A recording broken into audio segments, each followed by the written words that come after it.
Hey everyone, we're ready to go. Another show for you today. So get on in here. For some of you who have subscribed, the stream is just launching. We'll wait for you.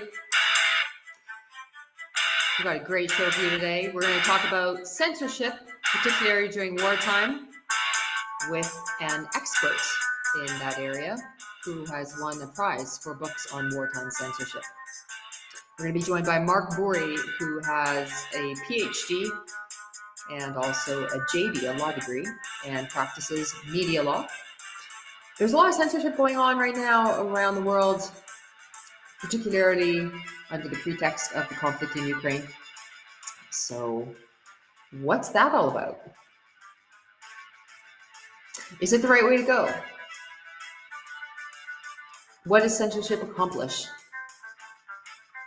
It seems as though information has never been as censored as it is today. Well, it's also never been as prevalent as it is today because we have so many different platforms and channels. But arguably, the more channels and platforms that pop up, the more panic we're seeing on behalf of regulators and governments.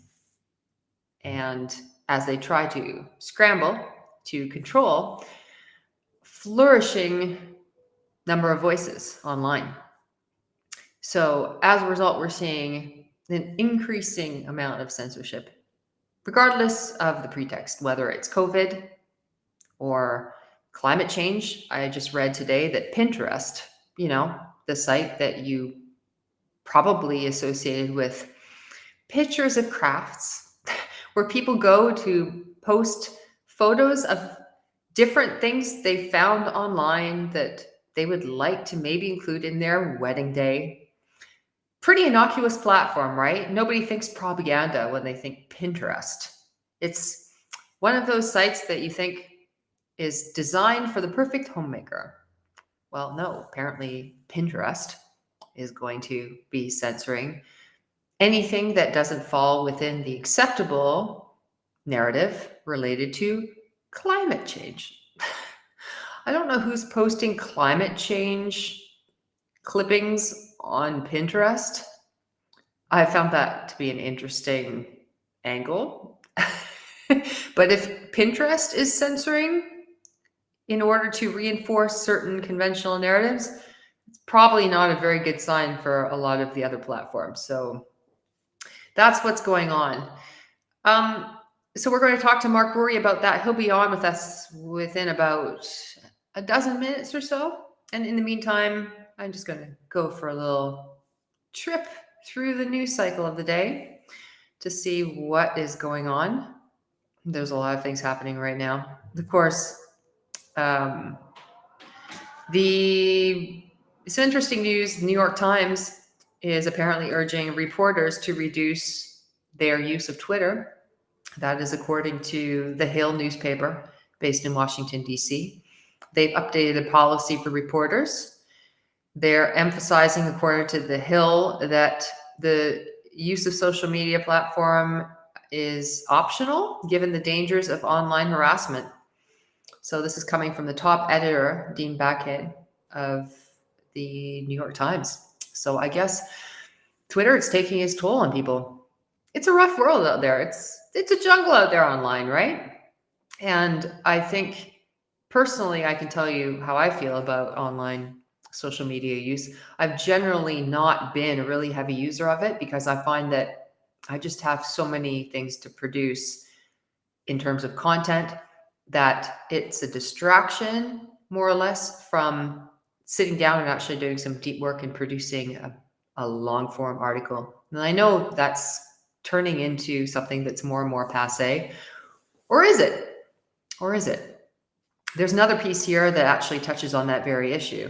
Are long form content formats passé, or are we in a second golden age of things like long form radio and perhaps even long form articles or media of other kinds? That's a question that the Washington Post is asking, and talking about the birth of radio in the 30s. and how it kind of took off. I think one of the first talk radio shows was out of Vancouver. It was Webster. And I used to listen to Jack Webster as a child when I was at my grandmother's house. That was kind of the birthplace of really controversial talk radio. And then radio took a back seat to video. Video killed the radio star, as MTV said on its launch date way back when. But now I think we've come full circle. Not everybody, but it seems like there's a trend away from quick hits, hot takes, towards more long form forms of entertainment, whether it be radio or anything else. And I mean, everybody's heard of Joe Rogan's show and the fact that he does these insanely long interviews, 2 to 4 hours. Up until very recently, that was considered to be a huge no-no. And I know that video consultants were telling their clients that if you're going to do videos, make sure they're no longer than a couple of minutes, because people don't have an attention span that's able to last any longer than that. But Joe Rogan is proving the contrary. So what do you think is happening here? That's something I've given a lot of thought to. I know that people are still all over apps and quick hit reels that we see on TikTok, for example, or YouTube Shorts. So where is the audience coming from that is now seeking out long form entertainment? It's a question I've been asking myself. Who are these people? All right, so I see I've logged on. You're joining us. Thanks so much. You're listening to Unredacted with Rachel Marsden. That's me sitting here coming to you from the EU-SSR, the European Union of Soviet Socialist Republics, where our energy prices are spiking by the minute, thanks to our glorious leaders who all feel that we should be chipping in to sock it to Vladimir Putin, and as a result, basically socking it to ourselves. That's the kind of geniuses we're dealing with at the top level of governance here in Europe. So welcome. And we're going to be with you for the next hour. Our guest is coming right up in the next 5-7 minutes. Mark Bourrie, talking about Ph.D. He has a Ph.D. in media and J.D. in media law, practices media law, has written award-winning books, some of them related to wartime censorship, which we're right in the middle of right now. So like I said, we're going to get to him. If you want to read what I've written this week, check out rachelmarsden.com. Please remember that at any point during the show, if you want to weigh in, you have something to say, you have something to ask our guest, don't hesitate. Throw it up there on the screen. Type a comment. I can see everything. Wherever you happen to be watching the show from, whatever your platform of choice, I can see everything that you're writing. So please don't hesitate. Sometimes you guys chat. You guys in chat make me laugh. And even that has value, even if it's not a question. Trust me. So, question, do you care about privacy? Because apparently earpods are a vulnerability. You know, earpods, I guess mine aren't, because they're not earpods. I mean, they are earphones, but they are hardwired to the hardware that I'm using. Whereas earpods work on Wi-Fi. And apparently it's a vulnerability that's now just been uncovered. So do you worry about privacy that much? Are you worried about what your iPods might be doing to you in terms of privacy? I know Alexa is a really big thing right now in people's homes, Internet of Things. Does Internet of Things creep you out? Or are you totally comfortable with it? Do you mind that Alexa is listening to you all the time? That Amazon's Alexa is scoping the room, scoping your house for anything that might wake her up and alert her to the fact that you need something from her? Because that constant scoping is information that is being transmitted to that corporation. And we also know that that corporation has other interests involved in intelligence collection. They work with as a contractor with the United States national security apparatus, the military industrial complex. Are you bothered by that at all? Do you wonder where your information might be going? I mean, some of you might not care because you might think, why does the government care about me and what I'm doing in my home? That's a fair point, maybe. But do you worry about information collection? I, yeah, somebody has a really good point here in chat. Internet of Things creep me out. Looks like a horror film script. Yeah, but without Internet of Things, you can't turn on the air conditioning in your home before you get home. You can't shut it off while you're out of the house if you happen to forget to shut it off during the day. You can't turn the heat on or watch your pets perhaps remotely while you're out of the home. There are a lot of things that we're trading for convenience. And I think the bargain that a lot of people have made is that they'll readily take the convenience over any privacy concerns. But given that we're headed somewhere, well, I don't really know exactly where, but towards more of a dystopian vision of the future, given what we've seen recently with mandates, QR codes attached to identifications that are confirmed through digital means and that are connected to information databases with information about you that are stored and that the governments have access to, that the private sector cloud companies that work with these intelligence agencies are building in terms of that infrastructure. All of that under the guise of helping you stay healthy amid the COVID pandemic, protecting people's lives. Is that something that you're worried about? Is that something that you think could be misused? We also know that the European Commission and Joe Biden has also touched on this idea. He's asked for deliberate reporting on the notion of implementing a digital currency in the United States. The European Commission is already working on it, and I think it's going to be rolled out shortly, not ruled out. And imagine what that would look like if that currency was then attached to the digital ID QR code health pass that you need to access certain venues, leisure venues, for example, the gym, the pool, crossing borders. What if instead of you not having the requisite number of COVID jabs, the criteria becomes you not having the requisite number of carbon credits as a result of your poor spending habits? Maybe you've taken too many trips. What if that identity, digital QR code that allows you to go back and forth across borders, suddenly stops you from doing so? Not because you're not vaccinated, but because the criteria has changed and now it's related to climate change. It's not hard to imagine how dystopian things can get, how George Orwell might be rolling in his grave right now thinking, man, even I didn't come up with that. But do you also get a sense that people are lulled into a sense of complacency and that most people are willing to do whatever it takes to avoid risk, that we're in a zero risk environment? How far will you go, or are you willing to go to avoid risk?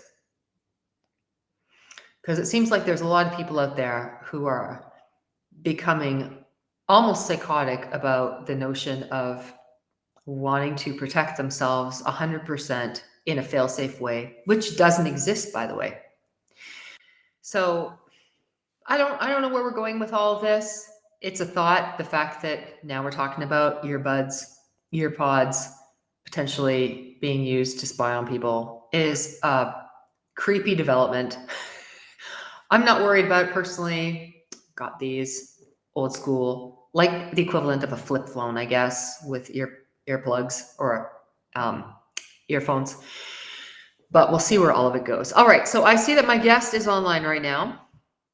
Hey, Yeah, Mark Bourrie, thank you so much for joining us. I'm sure we can hear you fine. Can you hear me? yep. You, oh, okay, Oh, awesome. All right, so I'm just trying to make sure that your sound is okay. It sounds okay. All right, so okay. I'm just telling people I was giving an intro here, and I mentioned that you have a really interesting educational background that is perfect for the topic we're about to discuss today, and you have a PhD in journalism, media, right? No, history. History, I history. history. I have a real but PhD.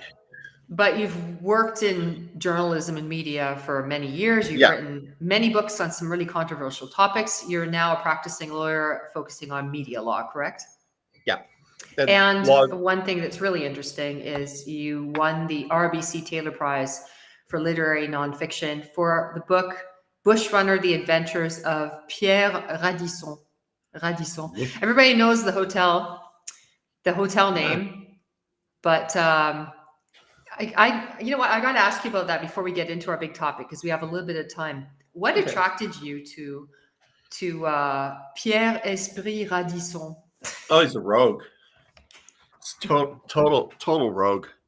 Um, I just loved his story. I just thought he was he just didn't give he just didn't give any fucks about anything.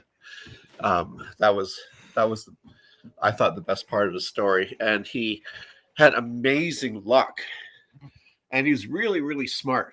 So he's very he's smart. He was lucky. He was brave.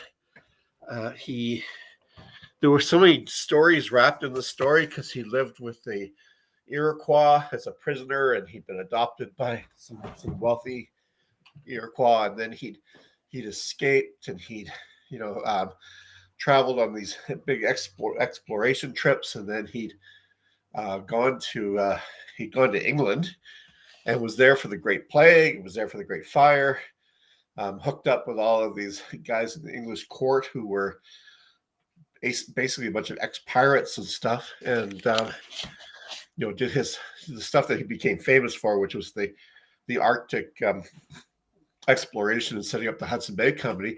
But what I didn't know when I started doing the story was he'd gone back to the French and had been on an expedition to the Caribbean and been shipwrecked with a bunch of pirates, and then went back to the English and did some horrible screwing over of the French. And it's just on and on in the story. I thought, well, when does this guy, as I was researching, when does he die, or when does he stop being interesting? And he just kept going until he died in London in I think it was like 1701 or something, as what they called a decayed gentleman, toddling around Drury Lane in London. And I thought, this is such a great story. And he'd written so much down himself, it would quote all kinds of stuff about like his views, which were really interesting on the people he met, were all written down, which is like unheard of. How did you get your hands on that? A lot of it was online. Some of it was. There were a couple of books of transcripts of his writings. One, he did two sort of would be like chapbook sized pieces of writing when he was in the course of his life, and one was one was the a book that he wrote for King Charles I during the Great Plague, when they were all stuck for something to read. Charles paid him to write down his life story to that point, and that survived. And he wrote it in English because the guy was another thing about him. I'm sort of scurrying around the house trying to get the best Wi-Fi, handing over cards to people. Looks good so far. Okay, and so I'm sitting in a bedroom now. He was a genius for languages, like a total genius, like a Rachel Marsden level Oh yeah. savant for So he languages. had French, English, and a third or fourth language. Oh, let's no. Okay, so he had French. Okay, that was a gimme for him. He had Iroquois, which he learned in like 6 or 7 months, which some of the Jesuit priests could never learn it and had to quit. He learned Dutch because when he escaped from the Iroquois, he went to the little village that became New York City and spent like 3 or 4 months there. He learned Dutch so well there that 15 years later, he was able to interrogate Dutch prisoners of war on the Caribbean expedition. So he didn't forget it. Then he learned English to the point where he, within like 3 years, was able to read and write really good English prose. He learned Cree, which is a completely different language from Iroquois. And he learned another native language along the way. So I figured he probably learned about 8 languages with fluency and was You know, adopted. that's interesting because what I've noticed from knowing 4 languages, having basically been born with 2 that I could speak relatively fluently, and then picking up 2 others later on in life, is that when you know a variety of languages, even if it's 3 or 4, you can figure out the rest, except if they're really gnarly, like Yeah. Asian languages or Arabic. But Yeah. there's a lot of similarities. So you could fill in the blanks. Yeah. Well, I guess once he learned Dutch, English might have been a little easier. But these native North American languages are brutal. They do. They have like different genders along, like 5 or 6 sometimes. Huge compound words in the sort of German style. Um, Mhm. they have like allusions to other things in the words. So there's almost metaphorical in some ways. So it was just crazy that he could learn them that well. And the language groups are quite different from each other. So knowing the Iroquois doesn't help with the Cree, because the Mhm. Iroquois language is part of the Sioux language group, and the Cree and Algonquin were like really a whole different geographic area with a different language. And yeah, so most people would probably have given up, but the fact that he was so good at languages saved his life several times, right? What Because do he you got think motivated him? money. Um, Really? Pure money yeah, or not adventure? no, oh no, I don't think he cared about adventure much. He was always just trying to make a buck, and he went through a lot of money, and he went through a lot of like wives. His wives had a bad habit of dying on him, but he kept having all these kids too, and then he had this worthless brother-in-law, Groseillier, who was the opposite, who would learn languages. Just everywhere he went, made enemies. They didn't like him in England. They did. The Indians didn't like him. Um, he grew a beard, which they didn't like. He showed weird religious pictures to Indians while they were starving, and they didn't like that. Um, it was he was finally able to unload this guy, but he had a lot of loyalty to him too. So I gotta give him credit for that. Um, so Wow. yeah, All the right. story just never Now, seemed to stop. so it made for a long book. And then he ended up being buried in Saint Clement Danes, which is this little church in the Strand in London. And it was the last church to be bombed during the Blitz. It was one of Christopher Wren's churches. So at the end, when he's buried, he still gets blasted by the Germans on May 11th, 1940, on the last day of the Blitz. This church gets blown to bits, so they don't know where he is, and it's now the Royal Air Force Church. It's a really, really pretty church, but somewhere in there is his dust, So, That's his final resting place? well, yeah, as much as yeah, Wow. Fitting end, I guess. yeah, yeah. From the streets of Paris or Avignon, they were not sure where he was born, to France, New France, dumped off with his half sister who runs a store. Almost immediately grabbed at 14 by the Iroquois, carted off. Normally they tortured to death, but they liked him so much. I think he was really good looking.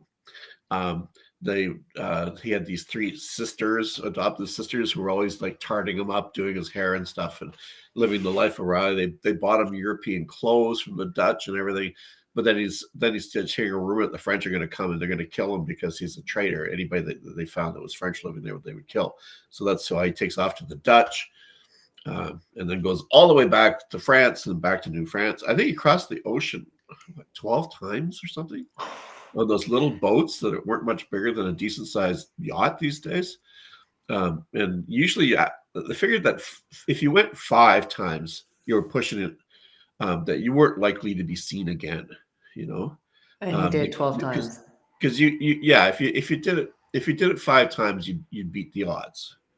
Like one of my mother's direct ancestors, like her father's father, all the way back. The first one that came over settled in New England in the 1600s, and he was a he had a boat. He was a ship captain, and he never came back from one of those trips, and that was normal. Like that's why they said your ship came in, like either your ship full of trade goods came in and you were loaded, or it didn't come in at all, and you weren't. That's Anyway, insane. So that book is Bushrunner: The Adventures of Pierre Radisson. Everybody's yeah, heard of Radisson, I guess. Radisson yeah, and Hotels. there's a really cool reason for that. Um, Hmm. he the people in Minnesota, they needed to find somebody who they could call the founder of their um, of their estate, and they sort of settled on Radisson. Though I don't think he was ever really there, or maybe he was in Duluth, but he was never on the around Minneapolis. So he became like the founder of Minnesota, and nobody had ever really read his stuff and knew what kind of guy he was. And then somebody built a hotel in Minneapolis, and they just named it after that founder of the state, which is Pierre, right? And then that hotel did really well, and it took off as a chain. And so it actually does go back to him. Um, and people just seem to like the name. His name's all over not everything, but just like there's a line of marine hardware that you'll see, like things you tie your boat to, cleats in docking areas that are made by the Radisson cleat making company and stuff. Hmm. I don't think he ever spent a night in a hotel in his life. Hotels weren't his thing. He was more a man of the streets. Is that it? Yeah, or under the stars or whatever, Yeah. or Strikes me or as the type. or stay. He ended up seducing his lawyer's daughter and stuff. So I suspect that he found his way into some comfortable beds. But yeah, That's crazy. So that was the book that won you the RBC Taylor Prize for yeah, literary nonfiction. it's one And of the you've, few non-victim memoirs to win a prize in Canada, though, because everything now is about how people have overcome the bad hand they were dealt. mhm. 3 left feet or whatever, through their own personal struggle. My struggle seems to be a very common theme of Canadian literature these days, and then to the triumphant place that they're at now, healed and Mhm. fixed and well and ready to take on the world because of the great spirit of their own selves. But that's not what my book's about at all. If I wrote that, how I went Yet from being a young cute guy to an old sack of shit. but you also have some other really interesting books. One of them is The Fog of War, Mhm. published in 2011, and you get into war reporting and censorship and Yeah, things like that in that book. You've also written other books on war reporting, Fighting Words, Canada's Best War Reporting, and something else that's kind of related to censorship as well, Kill the Messenger, Stephen Harper's Assault on Your Right to Know, published yeah. by And I wrote a book HarperCollins. about And ISIS propaganda too, called The Killing Game. oh, right, The Killing Game, Martyrdom, Murder, and the Lure of ISIS. So you're Yeah, an expert, clearly an expert in war reporting, wartime communications, censorship, propaganda. yeah, So what strikes you about the moment we're living right now with heavy censorship, big tech platforms playing a role in that, politicians trying to control certain narratives, whether it be around COVID or around conflict, such as the one we're seeing today in Ukraine? What do you make of all of this? I think I'm terrified of big tech, and for the reasons um, that you were talking about with the earbuds and things. I think you know, I don't think a person can be paranoid about big tech, because I think that they are actually coming up with things that we never even thought of. And people like Vincent Mosco, who's hardly a right wing conspiracy theorist, who's a former professor in Canada, but he's an American scholar, have written about the building in of information gathering equipment into everything from your phone and your fridge to your car. It's like we are really being wired for surveillance. Now, whether that's personal surveillance in the sense of the fridge knowing what we shop for, or sort of a you know surveillance on a sort of macro view, it's hard to know. But the thing is that we just don't know. The regulatory process is one of the few that can protect people, because you and I, as we have a past, you and I. It's not nearly as interesting as it might have been, but we do have a past, and we've both been victimized by Wikipedia, and we both have felt the hand of actually an older generation of big tech. And the inability of ordinary people like us, I mean, people of ordinary means and power, to do anything about it, right? Because these platforms like Wikipedia or Twitter or Facebook, whatever, are built for mobs. And as soon as you are a heretic on one of these sites, they will get you. But I think this is something that's become ubiquitous in society, where everything is now binary. It's either on or it's off. So we've lost nuance in all of our conversation, and there's no one we can turn to and say, well, I'm being treated unfairly, I'm being defamed, I'm being harmed by whatever. There's nobody who can come to our rescue, and not including governments, though governments, I think, try. And governments are afraid of big tech themselves, right? So basically, there's a fear of what big tech can do when your opponents have it. And in the West right now, there's this fear that the Russians are really good at big tech, that the Russians are really good at disinformation. But I mean, everybody has a propaganda arm. Every government has a propaganda arm, and every government will try to censor when they can. But I think, so I want to be really blunt about this in a way, but in a way, it's the governments are using. Think of like 100 years ago or more, when governments were trying to regulate the automobile, but all they knew of was horses, right? So, at first, cars are just driving all over the roads because horses drove all over the roads. And then governments try to work this out. But just think of governments being like 20 years behind what the tech is, and having no idea what the tech can do. That, to me, is one of the reasons why we see ham-fisted censorship. So finally getting around to it, is that we're seeing systems that were designed for television, like the FCC in the States, or basically laws that set up things like that in the UK or Canada. These regulatory agencies trying to be used against big tech, and against technology in general, and against and even talking about, say, Russian television, RT. Using the acts of regulation to basically shut down the entire RT stream into these countries, because they're afraid of what might be on it, right? But what's interesting is there's a bit of a divergence here between the approach that was taken with respect to censorship of Russian media platforms in the EU versus in Canada. It went through the regulator, through the CRTC in Canada. Here in France, for example, we do have an internet/media regulator. I think it launched beginning of the year, but it was never asked to make a decision or a judgment with respect to the Russian media platforms. It came from the European Union Commissioner, Ursula von der Leyen, who, I would presume, in consultation with the leaders of the 27 countries, or some of them, just made a top-down decision. And that was it. It bypassed all the regulators here. And I'm not. I've never even seen RT, right? Except for your stuff Yeah. on it. So I'm not shilling for RT or anybody else.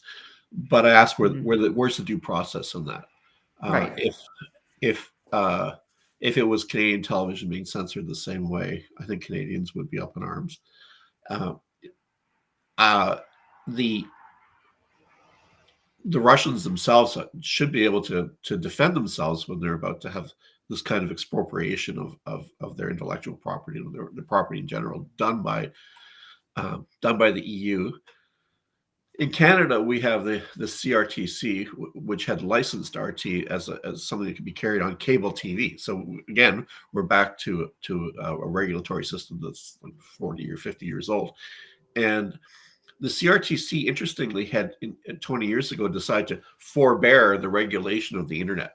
It decided it didn't want to regulate the internet. It decided it shouldn't regulate the internet. The internet should be free and open and the hippy dippy thing that it was supposed to be when it first started, where everybody would have a platform and everybody would hug each other digitally and have a digital kumbaya session. Hmm. And it turned out into something I think much more dark. And now the government of Canada is trying to come up with a regulatory system that probably won't do anything except make the situation worse and add elements of poor regulation and poor sort of monitoring of the internet and allow people to basically do sort of crybaby moves against the internet while leaving the more malignant elements of it. And we're not even into the whole dark web thing, right? We're just talking about the Hmm. internet that your mom is looking at. Leaving things like the dark web, um, as it is, where the real perverts hang out, and where Yeah. all the drugs are sold, and where the dirty money changes hands, seems to be all right.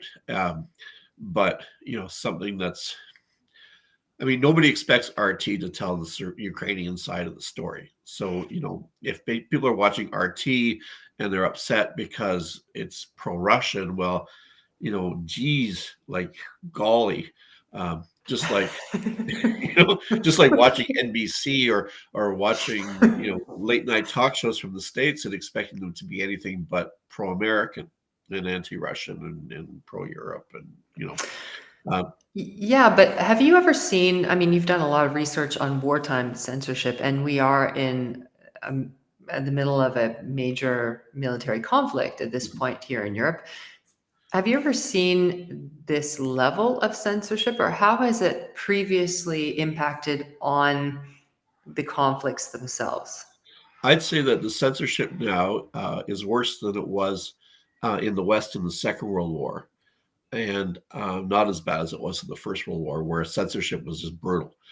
Now, one of the things that is going on is that war reporters are going into the Ukraine, into areas that at least that are.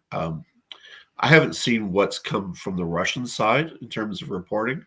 I only see what is shown on the West, Mhm. but the Ukrainians have not done, as far as anyone is saying, much battlefield censorship. But where we do see censorship is um, in the soft censorship of media managers in North America.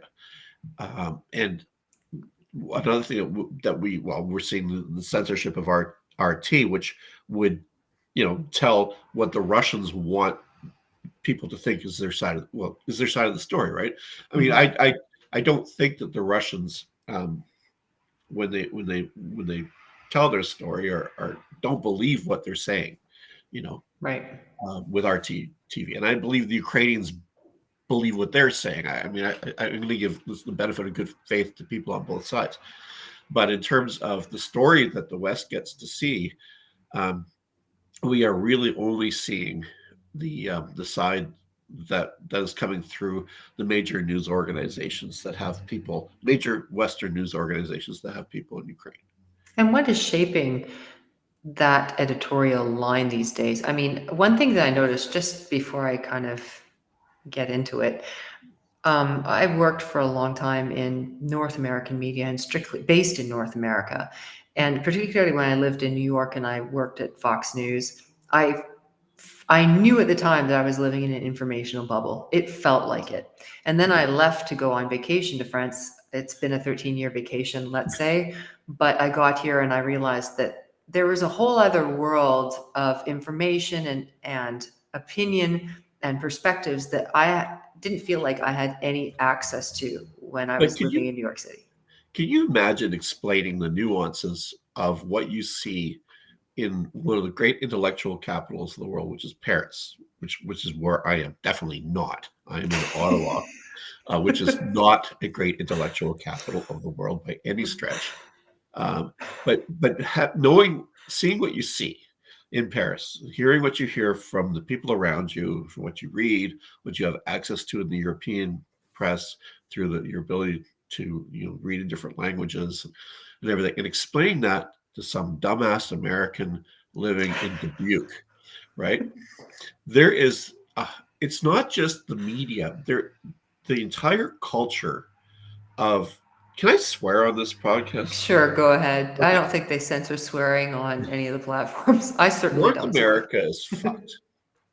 North American people have become this bunch of dumbasses who want to live in a bubble, who they want to watch TV, preferably porn. They want to fuck as much as they can, as they want to fuck through their lives like they're still in high school. There's something to be said about the fact that the big American movie is all about the fabulous times of high school. And Americans simply do not grow up anymore. They don't grow up intellectually. They don't grow up spiritually. They don't grow up with any connection like to the world. And they live in a bubble, a different information bubble from New York. I mean, New York is New York. And New York is fairly divorced from the rest of the world. And even in Fox News, the fucking arid place that is, at Tell me least about it. I there's worked in the something. building. Yeah, I'm sure there's still ideas of sorts bouncing around, right? Mainly how not to Yeah. get nailed by else. But anyway, um, Yeah. but at least there's interesting subjects of conversation. But you know, I don't know what they teach in North American schools anymore. And I write history, right? I have a Ph.D. in history, and I really like writing history. And I would love to give up practicing law and just write history. But nobody reads it anymore in North America. Now, a lot of the stuff that's written is pretty poor, but my writing is pretty good. But yeah, people don't read history. They don't know any geography. Most of the people who are spouting off in the States on Ukraine, no matter where they are, whether they're on Capitol Hill or in Dubuque, couldn't have found a place on a map. It's You know, funny you say that because I said on another show that I did as a guest today that most people who have a very strong opinion about Russia, Ukraine, and everything that's going on in that conflict, they probably couldn't hit Russia with a dart on a map, and yeah, Russia's hard to miss with the yeah. If you dart. ask them, like, how many people live in Ukraine? Is Ukraine on the Black Sea? Uh, what's the primary export of Ukraine? Hmm. What language do Ukrainians speak? Ukrainian. Um, But Russian is the lingua franca of Ukraine. Most people have yeah, no idea. yeah. I mean, the current president of Ukraine, God bless him, um, he had to learn Ukrainian because he was brought up speaking Russian. Right. That's not unusual there. It's like I think, having never been there myself, it's like Ireland and reviving the Irish language, which was a thing 100 years ago. People started changing their names from O'Connor to something or other, and you could never like read it. And then if you sounded it out, it sounded like a lot like O'Connor, right? I Yeah. think that's something that's been happening in the revival of the Ukrainian culture, but nobody in the States knows any of that stuff anyway. Um, and it's the same as Iraq and in Iran. Most of the people who in the States think that they're either the same country or the same kind of people and stuff. One's the capital of the other, probably. Yeah, you could easily con someone in the States to believe that. They got this dumbass country, and I wonder about the education system of it, because so many people go to university, get deeply in debt to learn obviously very little. But I've been thinking about this all week, and I think that's why I'm going off on so many tangents. But when you live in North America, and I don't know how many people in Europe have this happen to them, but every time there's a good cause, and I don't know if people can see me. I hope not. I look like shit. But every time there's a good cause, and I'm doing air quotes on that, people say, "Oh, we've got to get more education in the schools about drunk driving," or "We got to get more education in the schools about." Um, Herpes.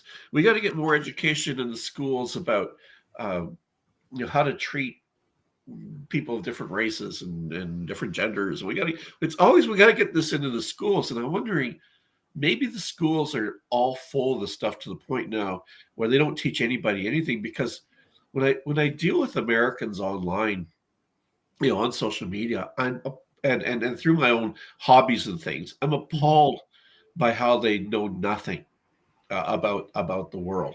And so when you start with that tabula rasa of American ignorance, you really could write anything on it. And the American media does write whatever they want to, and then when you put that saddle on the big tech, which is frighteningly powerful now, you can end up going in all kinds of really weird places.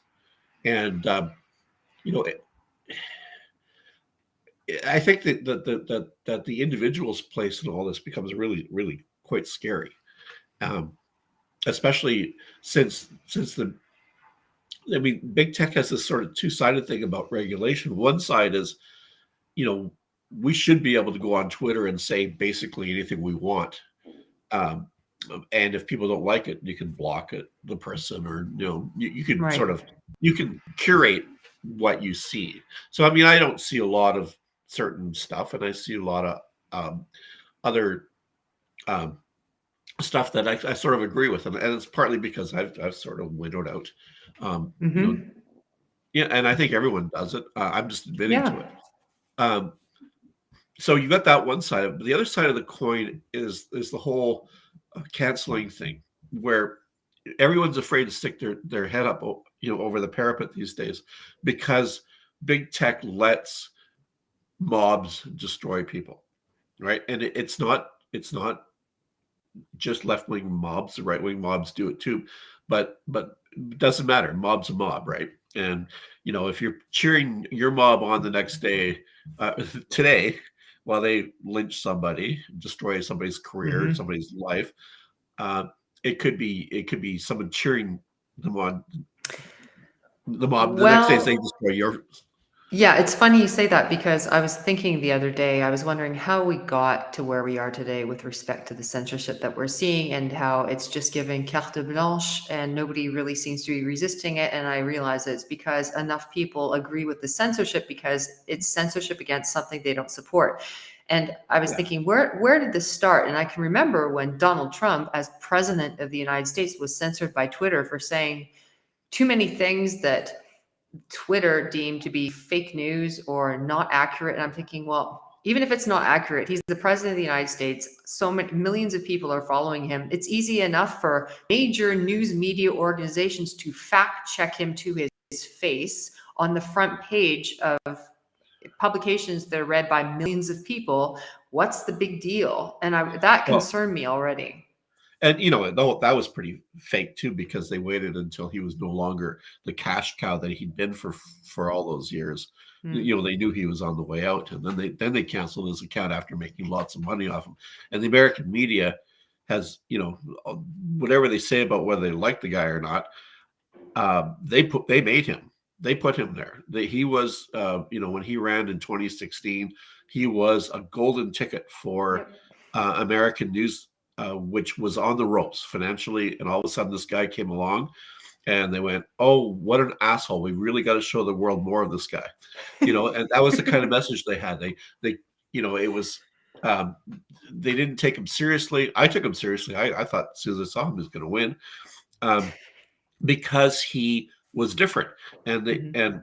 and I again, unlike you, I didn't really like him that much, but I thought this guy moves a crowd, and all the media says that he can't possibly win, so he's got it in the bag.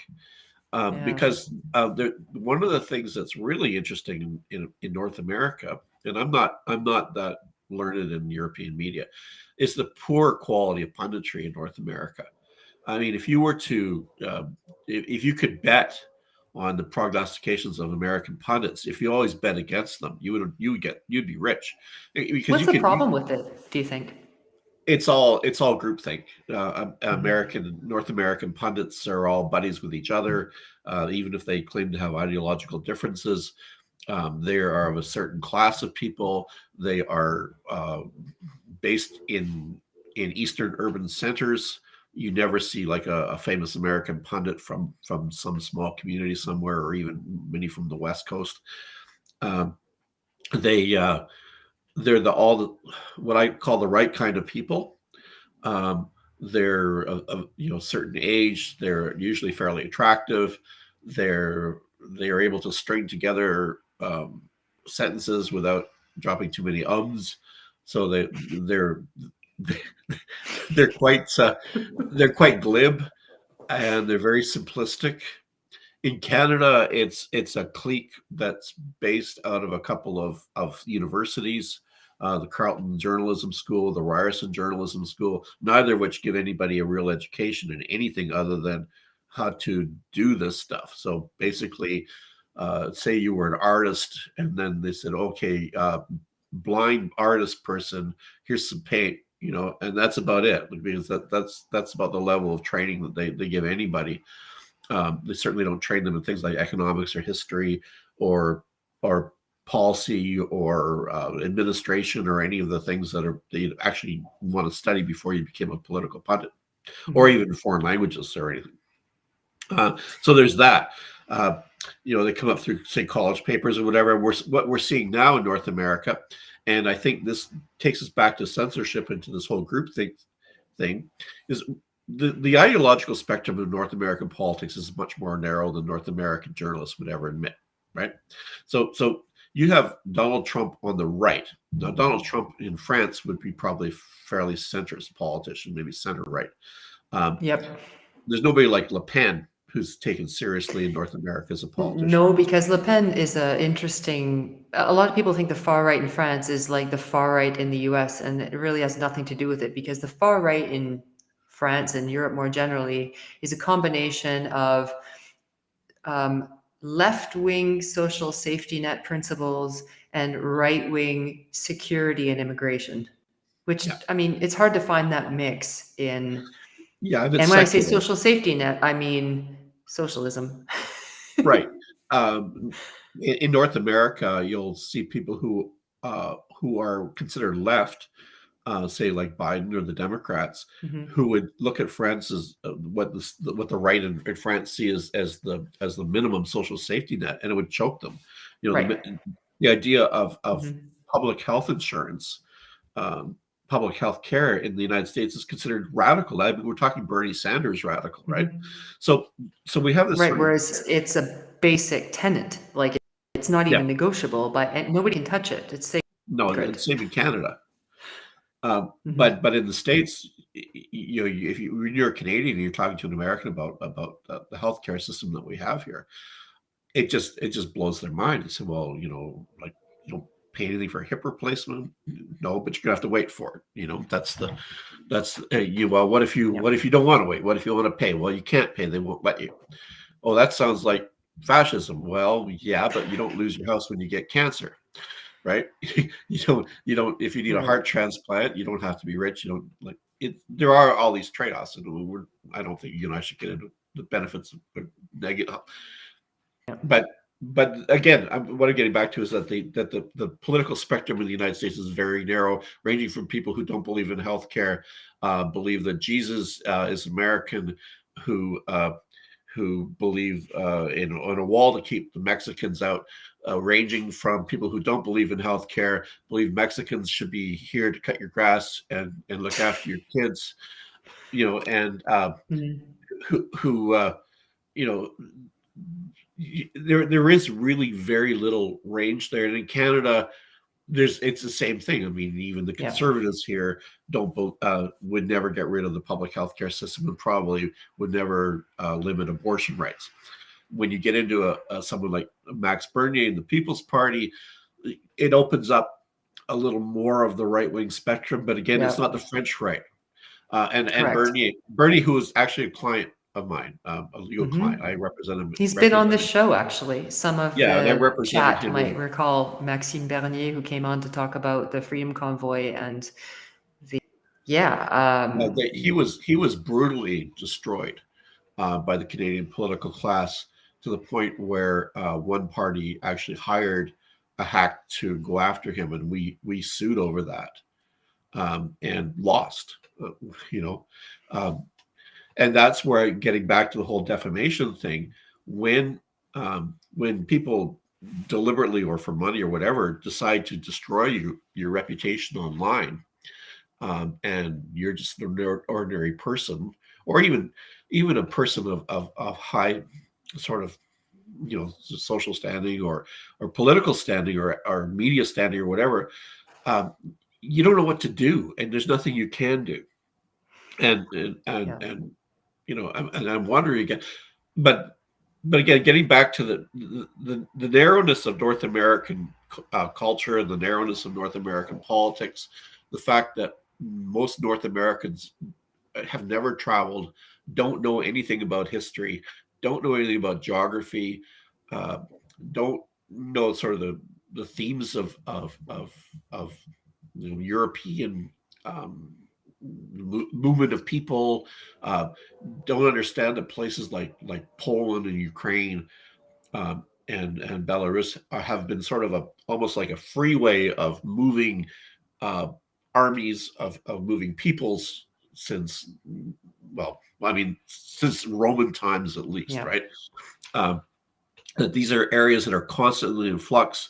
These are this flat open land of Europe where people fight, right?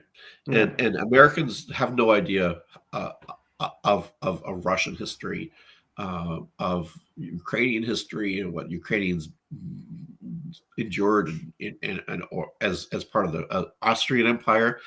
Um, Canadians don't even know that Ukrainians were locked up during the First World War as enemy aliens. They called them Ruthenians back then. And Hmm. so when you got that, it's so easy to censor, because how would you know that anything's missing, right? Yeah, I yeah. finally But come around. do you I finally think? come around to hit the nail on the head. Is that Yeah, when in the kingdom of the blind, the one-eyed man is king, and the one-eyed man is the state in Europe. It's the EU, able to dictate the banning of a network without any kind of review or process, yeah. any kind of we talk about rule of law, and same here in Canada. There was a hearing for RT, Russian television, or to get into cable, but there's no hearing to take them off, right? And It this was is just a unilateral decision by the regulatory body. yeah, and I might agree with not having RT on Canadian cable, but I also know that there may be something I like that's Mm. next, right? Uh, that the people who are, say, in the Biden government or the Trudeau government, or the Macron government, who revel in the idea of shutting down their opponents, better remember that there was a time when they were in opposition, and that their opponents, uh, given those levers and using the precedents that are set now, will do all this stuff to them. You know, um, Yeah, it just it was depends on the how it's framed and if the framing is a good sell, an easy sell to the public, and if the public doesn't make too much noise about it. That's what it there's comes down always to. a reason, right? That's one of the real beauties of censorship, is that somebody always finds a damn good reason why something is a total danger to children, to the state, to healthcare, to public well-being, and when they have the megaphone yelling out this reason, and say, uh, you or I or somebody decides to pop up and say no, it's wrong, then all of a sudden you could be banned from a social media platform, or canceled to the point, like, we're okay cancellation wise, I think, because we don't have an employer, but when people go after you, and I have a case right now of a client, and it has nothing to do with politics. It's all actually sports, but where a handful of people went after him online, and his employers caved, and they fired him from his job. And we're trying to do the best we can to help the guy out, and he's in his 50s, so getting another job is really hard. But this is something that's become run of the mill, right? So it's not just RT that's censored. It's everybody who wants to speak out and say the emperor has no clothes. And Well, that's the problem with RT and Sputnik, which is also another Russian media platform, is that they licensed shows from independent producers, like the company that I work with, and other journalists had contracts to license their independent shows to these platforms. And by shutting down the platforms, you're essentially shutting down just an absolute ton of independent voices that aren't salaried employees of these platforms and aren't directly related to the Russian government. yeah. It's a And problem. countries have always tried to shut down their opponents' media coming in. I mean, that's your bottom line of wartime censorship, right? Like, Mhm. as soon as the as soon as the as soon as the war started in Europe, the BBC was blocked by the Germans, or you weren't allowed to even own a radio in occupied countries. So this is not totally abnormal in terms of wartime censorship. But the other thing too is that Russia and the West supposedly aren't at war. Right. I was just going to say, like, I mean, I wasn't aware of the declaration of war against Russia, even though it kind of feels like that's what's happening. Yeah, and I'm not sure where and again, like, I actually am pro Ukraine, so don't get me wrong. Mhm. I believe in self determination. I'm going to say something that many people would find heretical, but I think the West has already there's always a very vague line where war is. Arming Ukraine is an act of war against Well, Russia. it's proxy warfare, is it not? Yeah, if Mexico and the United States were fighting, and some country came in and helped with everything but troops, um, you know, you'd want to stop that material from coming in, and if it was coming in by sea and the Russians could sink the ships that were bringing it over, you'd have a situation like the Second World War where the Americans were arming the Brits but weren't part of the war, and the Germans were sinking American ships.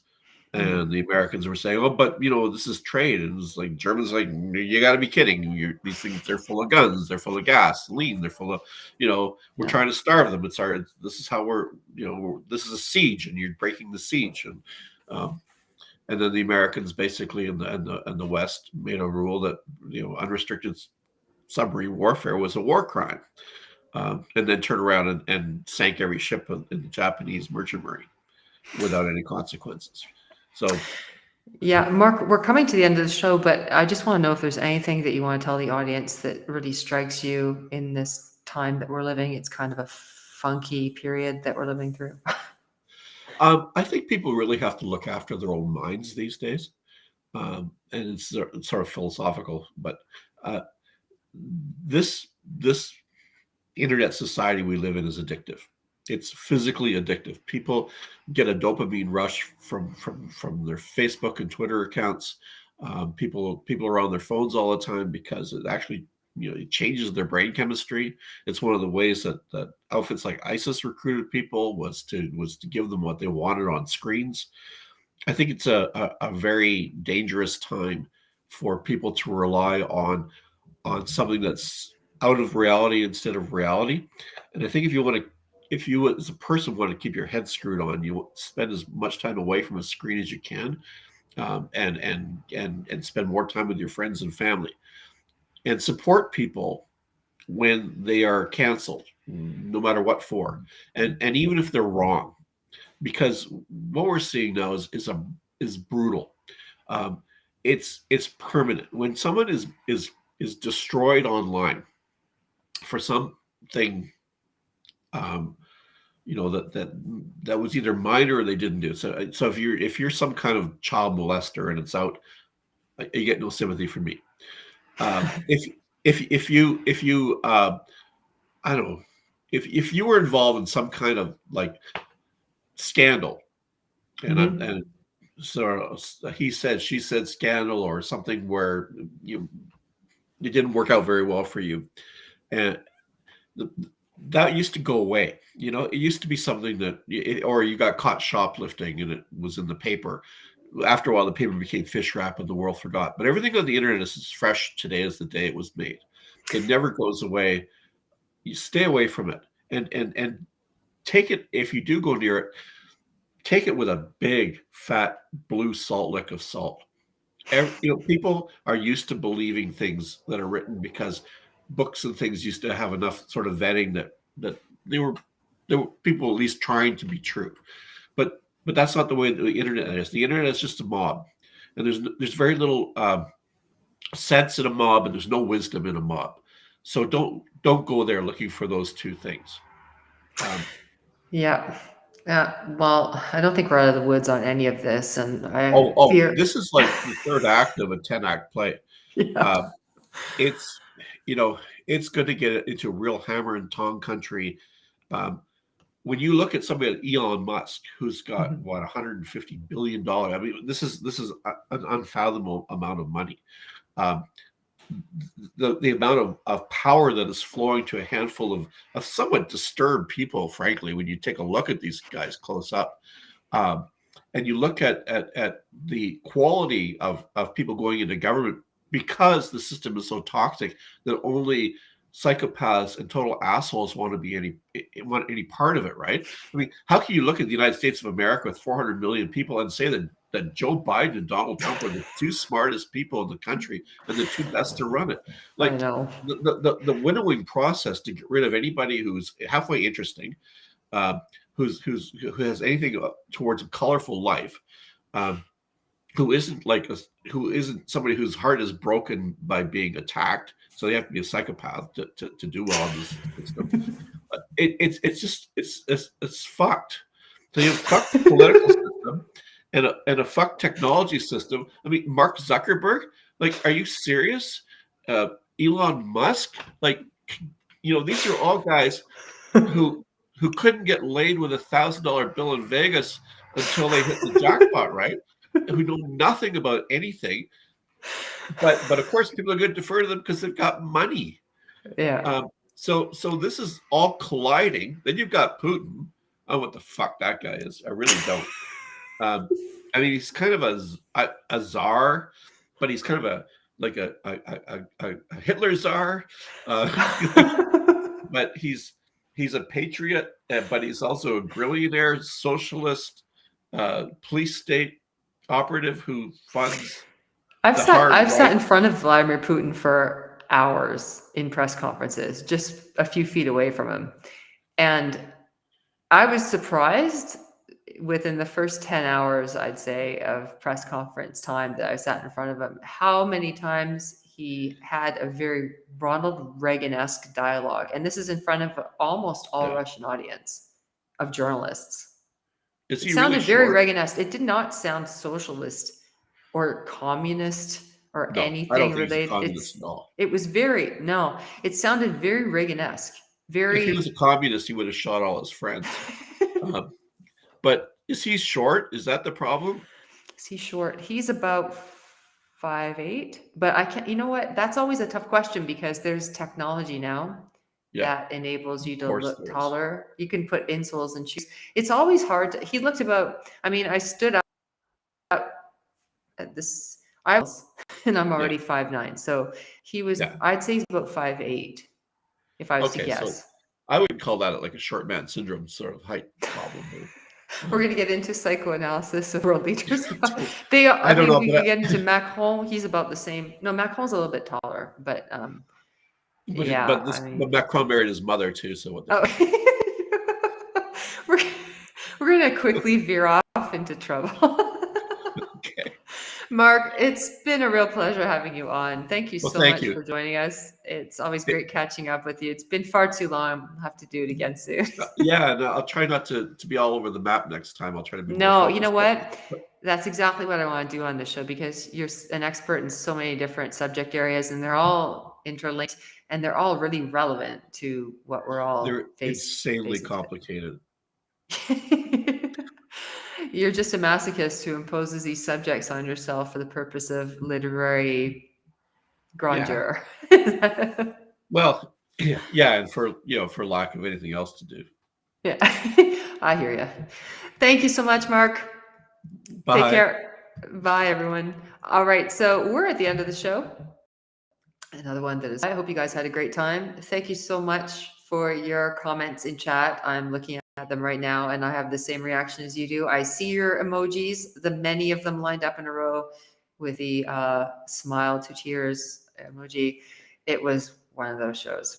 It was a great time, and thank you so much for joining us. We'll be back again Monday with a show with an expert former French military officer who has been based in Moscow for many years now, who is very tied into the scene in terms of the upper class in Moscow and business class in Moscow and the power class in Moscow. And he's going to tell us what the view is from there, because we're not getting a very intimate view of what the take is on everything that's going on in the world with respect to the Ukraine conflict and otherwise from Moscow. So we're going to Moscow on Monday. Same time, same place. Check out my recent columns, rachelmarsden.com. Thank you so much for joining us, and see you again next time. Bye.